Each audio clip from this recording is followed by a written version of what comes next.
Welcome once again to InkSlingers TV. I'm Zainab Morshid. And I'm Chong Carmen. Here are the top stories for this edition. The BBC, not in London but at the Lakeside campus. HIV cases on the rise amongst youth in Malaysia.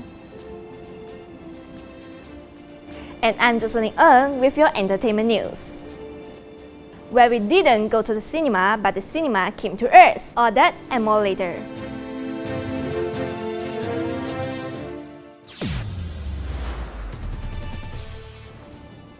But we start off in Europe, where most countries are facing economic stagnation, all except one, Spain. The country famous for its amazing cuisine and architecture can now also boast to have one of the best performing economies in the region. So what is causing this current boom? And what challenges might lie ahead? Yan Zixuan has the story. Spain's economy is demonstrating greater dynamism compared to other European countries, breaking the stereotype of being stagnant or lagging behind.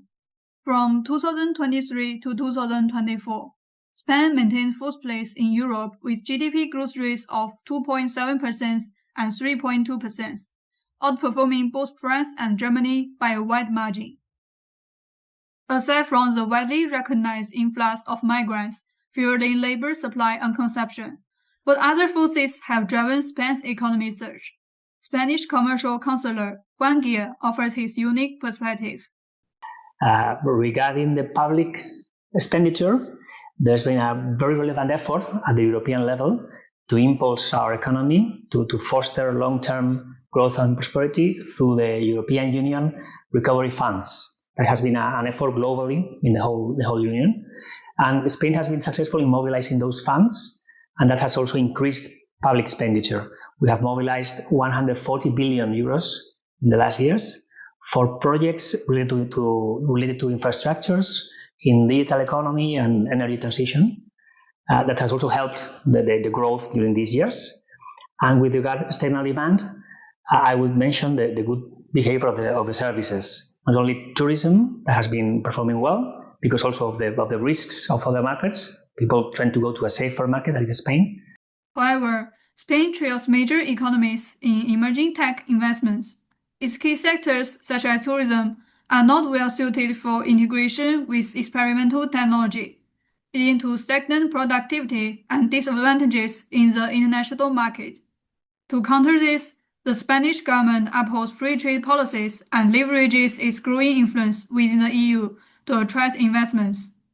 Greater female representation in management and the tax incentive policy aim at corporations' transportation. When asked about the lessons from Spain's revival, Mr. Guan noticed that the economic situation is lying, making it difficult to draw a simple conclusion. However, focusing on the economy rather than political games, while planning in a long-term perspective, is crucial. I'm Zixuan, reporting from InkSlingers TV. The British Broadcasting Corporation, or the BBC, has been at the forefront of journalism since the Second World War.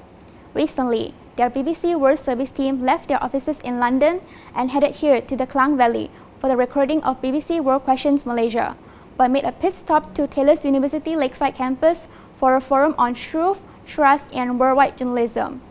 Communication students from Malaysian universities near and far were present for this interactive session. Xie Yu Xing has all the details. Right now at Taylor's University, something rare is happening. BBC journalists are here and the conversation is real, honest, and global. On June 9th, Taylor's University welcomed the BBC World Service to campus for a forum titled Truth, Trust, and Worldwide Journalism, exploring how journalism can remain trustworthy in an age of noise and doubt. John Zilka, Johnny Diamond, and Charlie Taylor opened the session with reflections from the front lines, sharing how the BBC adapts across platforms, languages, and generations, while holding on to core values of truth and public service. As the floor opened, so did the dialogue, from journalism students to industry guests. Questions touched on bias, responsibility, and the media's role in complex global issues.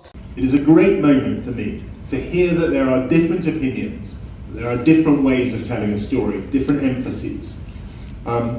So it's not a moment of terror, it's not a moment of disaster, it is a moment of opportunity to hear the different opinions of people about our news, and it always has been, and I hope it always will. Okay, so based on yesterday experience, I learned a lot of stuff because we have experience both from the UK all the way. So I'm glad that they came here in the tailors to share their experience with us, and we met lots of people from Oxy and Inti as well. So it's a really great networking.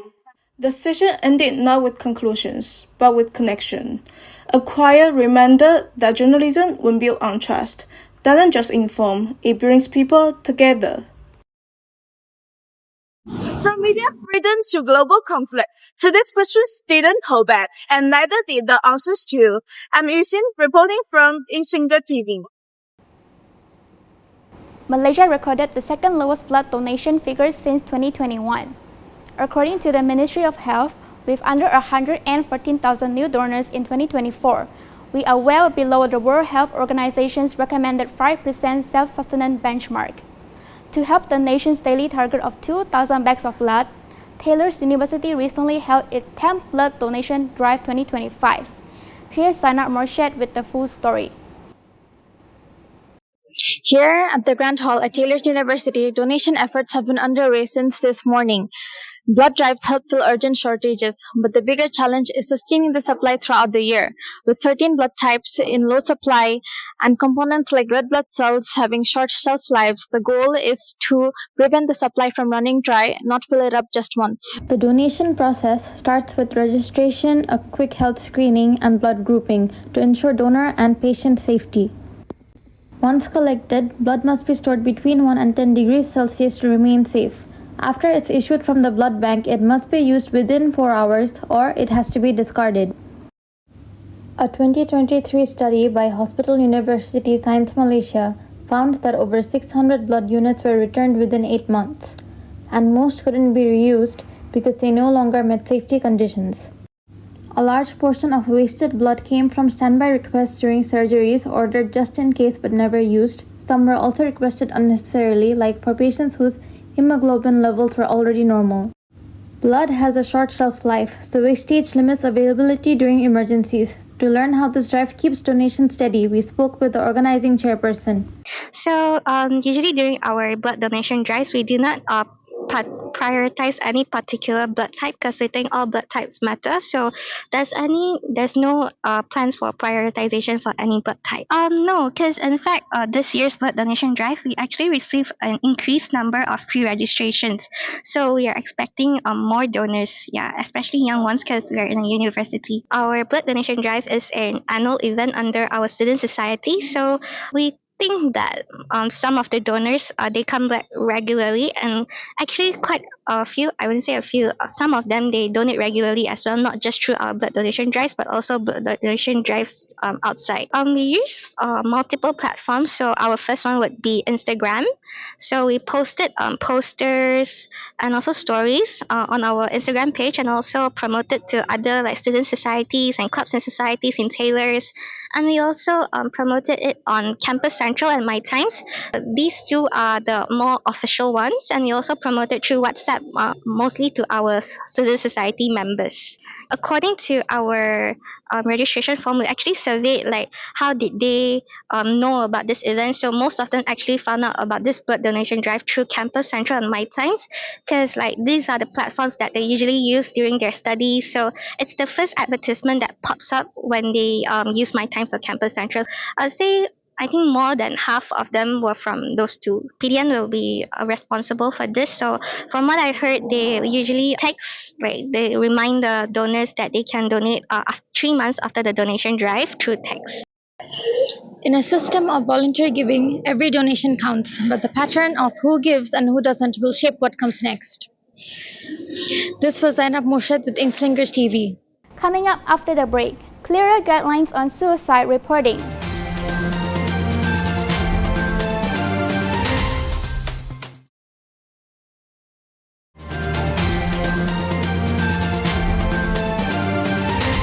Suicide remains a pressing public health concern in Malaysia, with media reporting playing a key role in shaping public understanding and attitudes.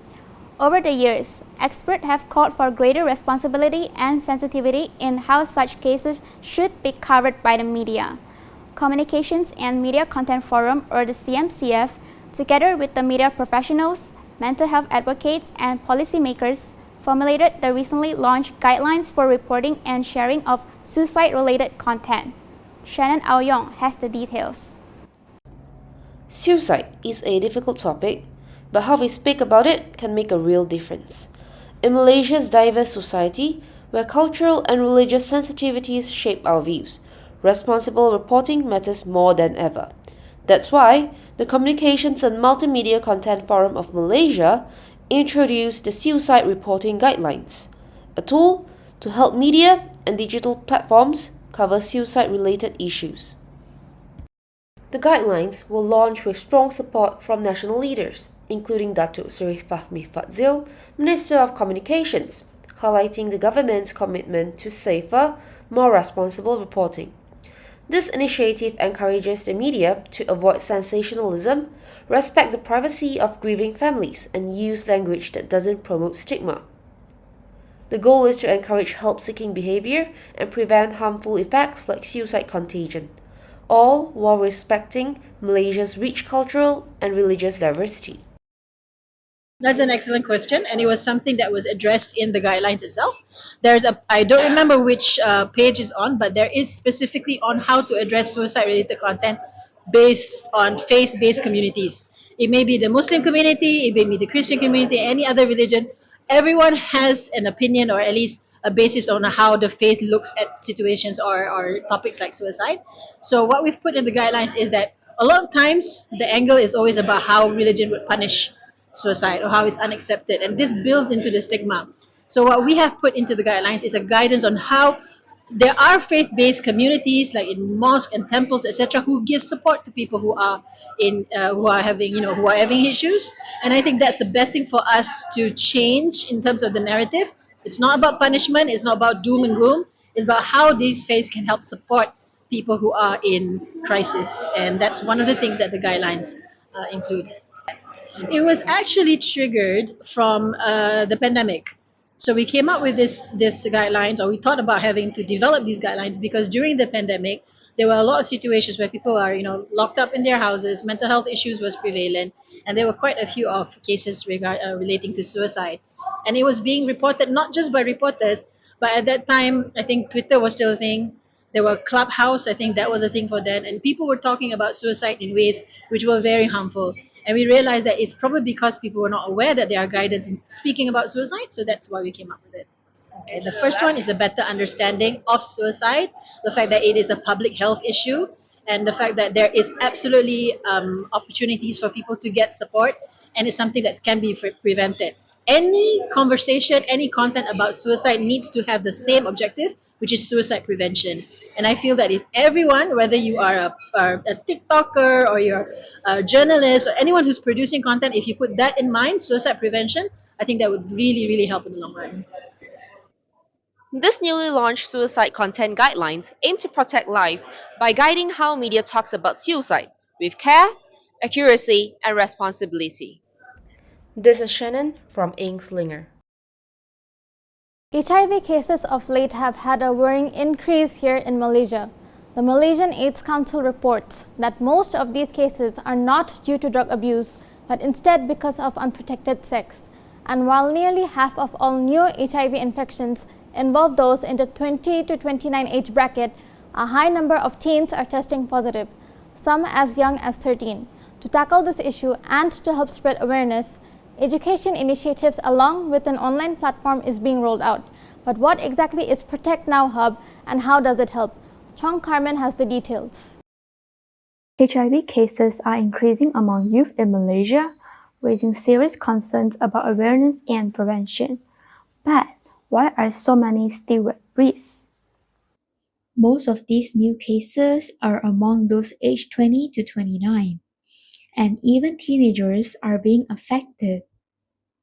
Health experts say many of them were infected through unprotected sex and did not fully understand the risks. So, of course, anywhere around the world, when you urbanize, young people are getting sexually active faster. They go undetected underground. They are having a lot of challenges to come forward for testing, and because they do not know they're positive, they're infecting their partners as well. So what you're seeing, therefore, as of last year, there are total about 3,000 new infections. Out of the 3,000 new infections, 97% are sexual transmission, compared to only 3% due to drug use or other transmission mode. And with HIV, there's a long effect before you arrive at AIDS. So when you're HIV positive, you function normally. It's only as long as 6, 8, 10 years before you come to AIDS. And at that stage, your immune system totally collapses, and then you die of opportunistic infections like Kaposi sarcoma, skin cancer, or in Malaysia, it's mostly pneumonia. So it's difficult to treat them and very expensive to treat them at that stage. To tackle this, the Malaysian AIDS Council and Foundation have launched a new online platform called Protect Now Hub. It provides access to HIV self-testing kits, prevention medicine like PrEP, mental health services, and more, all in a safe and private space. First and foremost is get the right information. That means get information online from credible sources, especially sources that are health related and confirmed to be health related. Not a good idea to get information of TikTok or influencers who have no medical background. Okay, that is number one. Second of all, careful, especially youth, in having multiple sexual partners that they are not known to them. Because if you don't know their background or anything and have unprotected sex with on a spur of a moment with an unknown person, the chances of getting HIV is much increased. There are new initiatives aimed at tackling the increase in HIV, but it is essential for everyone to get tested, break the silence, and understand how to protect themselves and the next generation. This is Sean Carmen reporting from the InkSlingers TV. Shopping malls have always been a weekend staple for many Malaysians, offering everything from food to fashion under one roof. But with 4 new malls set to open in the Klang Valley by the end of this year, concerns are growing, with many questioning whether we've already built enough or even too many. With nearly 360 malls nationwide, many are calling for more accessible third spaces instead, places that separate work and home for rest, leisure, and connection. Jocelyn Ong went shopping for this story. This is a third space that's really hard to find in Malaysia. But what actually is a third space? Third space is a place beyond home and work where people can socialize and build community. And we truly need more places like this that are public transport accessible or even walkable distance from home. But with more and more shopping malls coming soon in the near future, like this one right behind me, the question is, do we actually need this many shopping malls that's almost everything the same as every other one? Saya rasa dalam 250 shopping mall yang ada kat Malaysia ni lah. About 120. Yeah, 105. Oh really? Yeah. Malls go around Malaysia. Oh. They know there. Rasanya banyak kat Malaysia ni, tapi tak tahu anggaran berapa. I think so because Malaysia is the famous country, so many of tourisms want to visit here, and I think interesting place to visit one is the shopping mall. Saya rasa tak perlu banyak kot sebab yang ada sedia ada pun tak pergi lagi, so kalau buat lagi banyak takut terbengkalai. No, I think we have enough shopping malls because it's a lot. And also I think if we need a mall, I think we need a mall like this. That provides a space for us that has facilities or this kind of facilities. Park for people to, what we call beriadah. Bagi saya kalau ada shopping mall lagi, saya harap dalam shopping mall tu ada perbezaan lah. Tak adalah kita pergi satu tempat tu barang yang sama ataupun brand yang sama tapi di tempat lain. So benda tu macam bosan bila kita tengok. I think we need more facilities that we lack of chairs in mall to sit while waiting for you to go shopping. Okay. Or maybe to put our things in locker in mall. Yeah. I rasa diorang better ada macam mini garden untuk orang-orang muda dengan warga emas gitu untuk lepak lah santai-santai lepas shopping kan. So diorang boleh riadah dengan keluarga kat sekitaran shopping mall. Part, I think, especially for my daughter. My daughter's more interesting to visit playground better than mall. So we need like park for the children. For me, I think we need more open water park. Oh, yes. Because it's hot, right? Yes. Wait, like one we have in KLCC, I think that will be maybe bigger water park. As we have heard, many Malaysians feel that there are too many shopping malls and are hoping for more touch spaces where people can truly connect. Let's hope the developers and the government take note and shift their focus on building environments that support well-being and community life. This is Jocelyn Anxiachi for the InkSlingers TV. Coming up after the break, pre-loved is not unloved, a second life for your used items.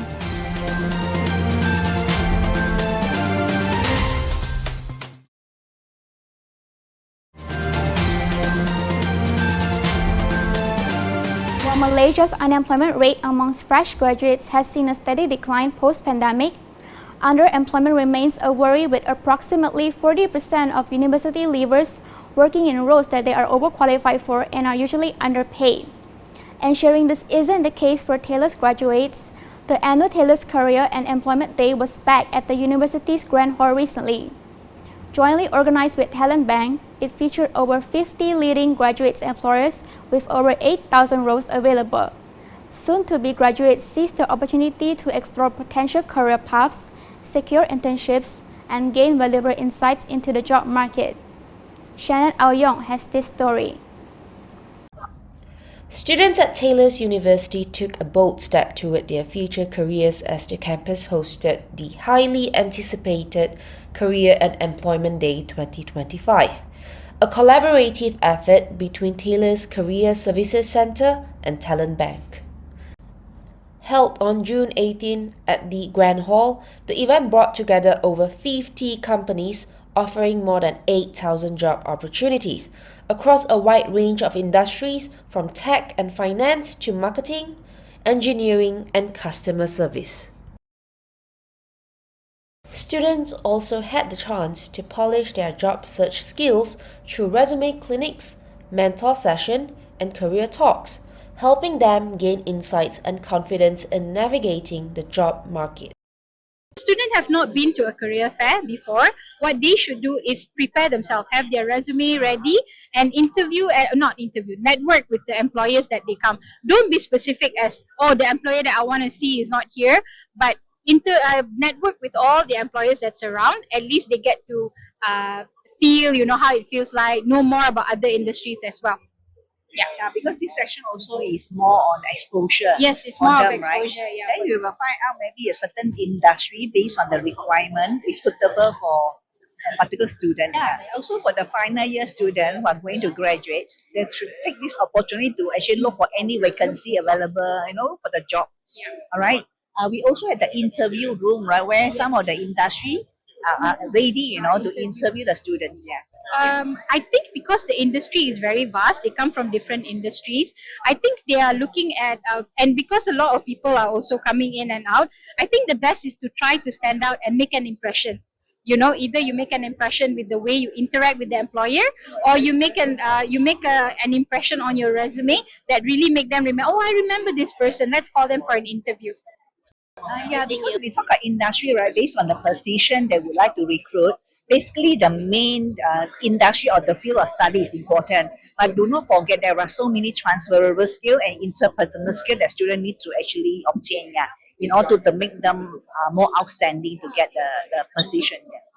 Looking ahead, Taylor's aims to expand career support through ongoing partnerships and upcoming fairs. This is Shannon from InkSlinger. And now it's over to Justin Ng for your entertainment update. Thanks, Zainab. In the past few years, several global fashion brands made their demise due to a mix of low sales and their inability to weather the storm of sustainability. Basically, fast fashion is fast becoming a no-no to many fashionistas and the general consumer. which is why organizations like Second Life Markets, a creative vintage and thrift event founded in Australia, is quickly gaining popularity amongst more eco-conscious consumers, and it recently held its first edition here in Kuala Lumpur. Featuring live music and local vendors promoting sustainable fashion, the event attracted a crowd who appreciated unique second pieces and who enjoyed a vibrant community atmosphere. Our very own fashionista, Isha Rosalie, was at Heritage Rally for the event.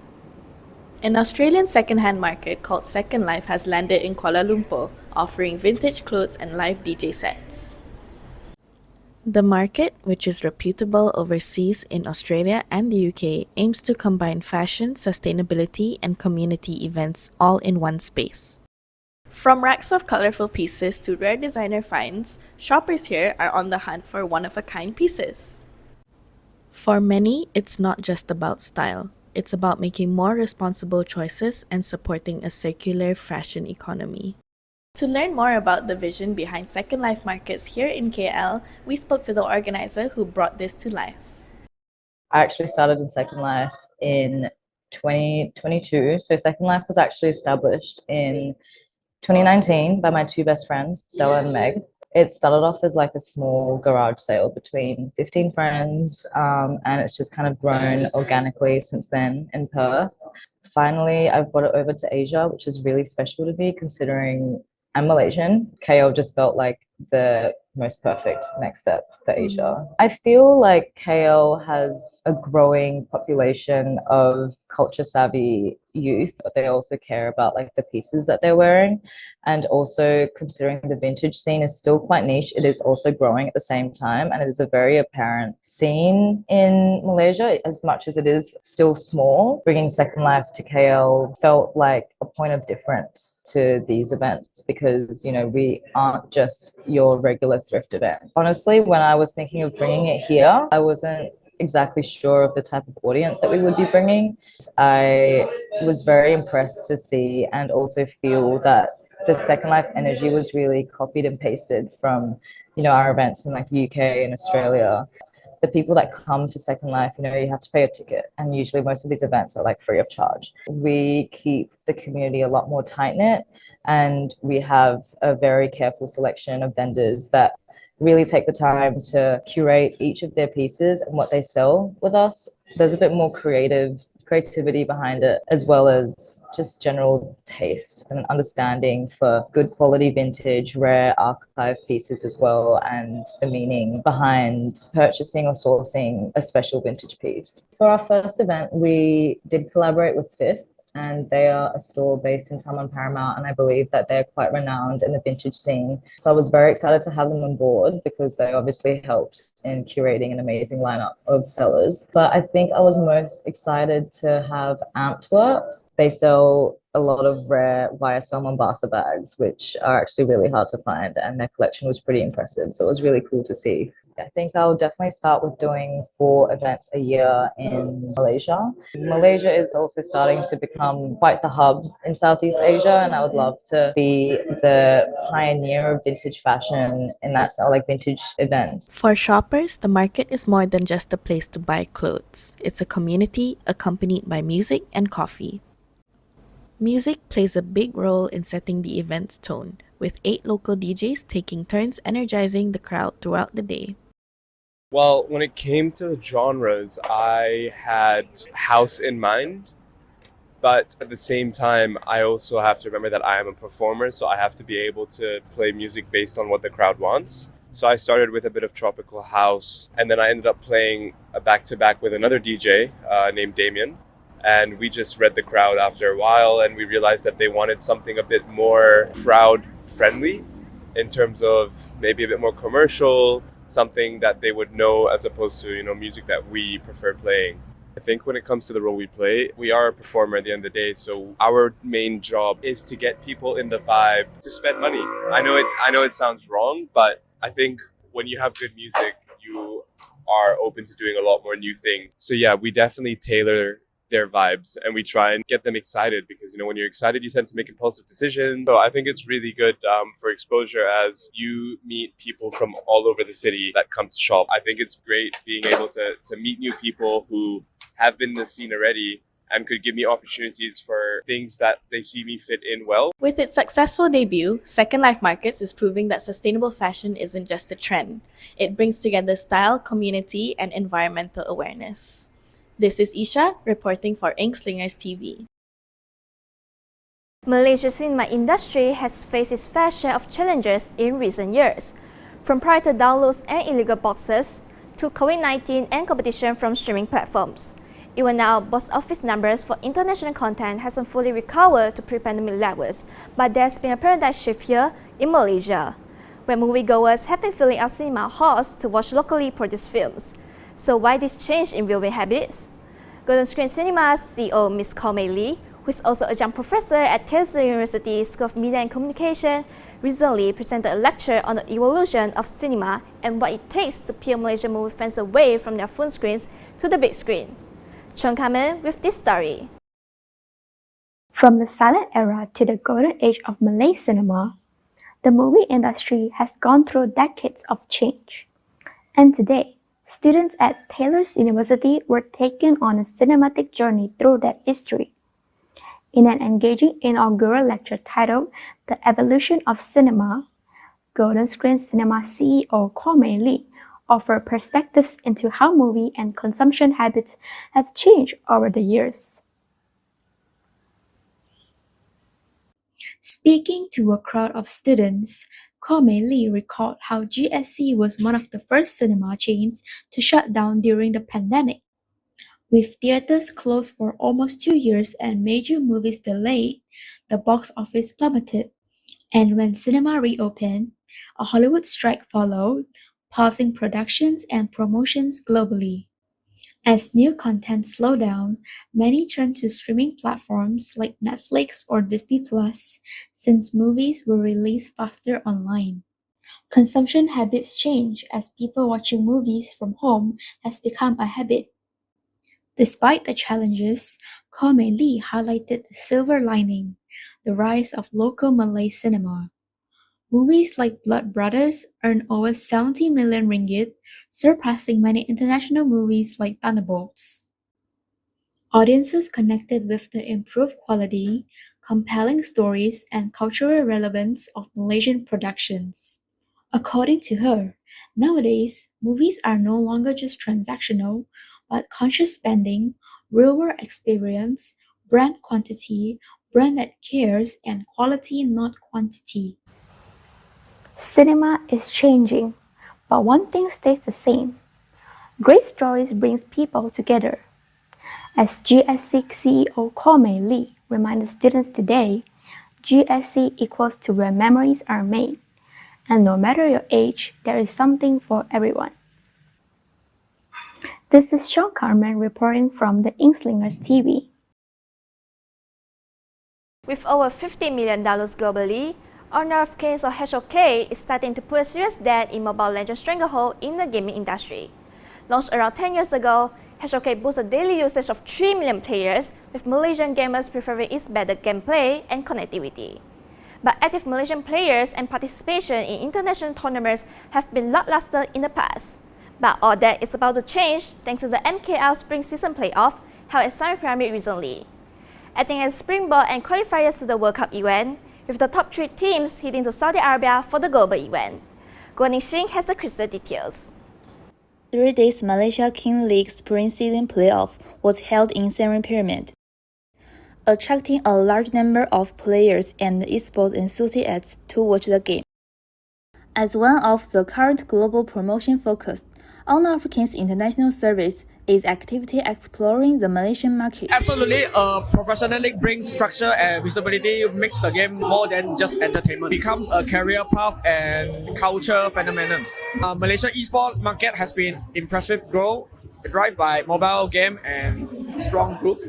Honor of King is gaining momentum, and also especially among the youngest player, the game and the team-based gameplay is make it ideal and competitive scenes in Malaysia.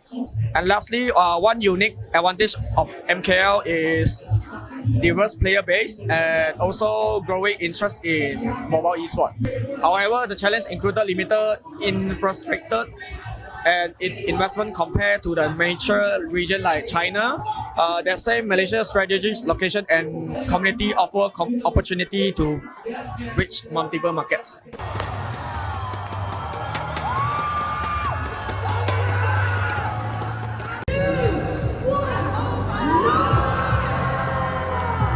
In last few years, there are very less of opportunity in Malaysia, but now it's very become more opportunity in Malaysia lah. I'm very proud of my brother who is in Nova Esport and he get FMVP in the final. I'm very excited to waiting to see their next season result.